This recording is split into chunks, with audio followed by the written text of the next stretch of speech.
Sister, কি তাড়াতাড়ি ওটিতে নিয়ে যাও। ঠিক আছে স্যার।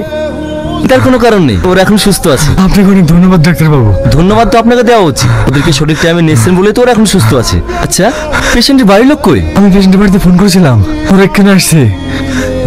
আপনাকে একটা কথা জিজ্ঞেস করবো, আপনার বাড়িতে কে কে আছে? বাড়িতে কেউ নেই, আমি একা। কেন? বাবা মা নেই, বাবা জন্মের আগে মারা গেছে। আমি যখন ছোট ছিলাম আমার চোখের সামনে চিকিৎসার সময় মারা গেছে। আপনি যেটা করেন গরিবের অনেক উপকার হয়, কিন্তু বেশি দিন আপনি মানুষের পাশে দাঁড়াতে পারবেন না। আমি কিছু বুঝতে পারলাম না ডাক্তারবাবু। আপনার আপনার ফুসফুসে ক্যান্সার হয়েছে। এটা কি বলছেন ডাক্তারবাবু? আমি ঠিকই বলছি, কালকে আমি একবার নয় বারবার চেক করেছি, কিন্তু সে একই রিপোর্ট এসেছে। আর এমন কন্ডিশনে আছেন লাস্টে, ভালো হওয়ার কোনো সম্ভাবনা নেই। তাহলে কি আমি আর বেশি দিন বাঁচবো না?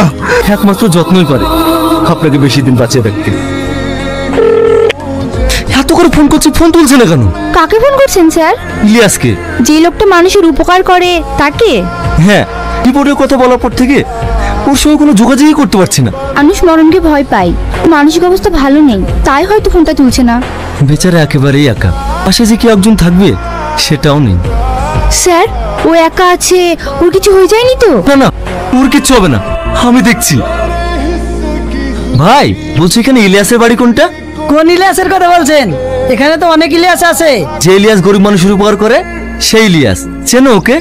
চিনবো না মানে? ওর জন্য তো আমার আব্বা বেঁচে আছে। ওকে আমরা ইলিয়াস বলে চিনি না তো, ও তো গরিবের বন্ধু, ওকে আমরা বন্ধু বলে চিনি।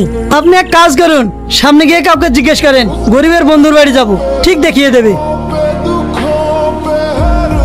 ইলিয়াস? ডাক্তারবাবু, আপনি আমাদের বাড়িতে? করবো বলেন, এত ফোন করে আপনাকে পেলাম না, তাই আপনার বাড়িতেই চলে আসলাম। আজ থেকে এখানেই থাকবো। কি বলছেন ডাক্তারবাবু?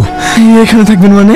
সারা জীবন তো মানুষের সেবা যত্ন করে গেলেন, নিজের বেলায় আর কাউকেই পেলেন না। আপনার বাড়িতে থেকে আমি আপনার সেবা যত্ন করবো। আমাকে সেবা যত্ন করতে হবে না, যারা অসহায় মানুষ তারা হসপিটালে আপনাকে পাবে না। যান, গিয়ে তাদের সেবা যত্ন করুন। আপনার কিচ্ছু হবে না, আপনার কিচ্ছু হবে না, একটু শান্ত হন।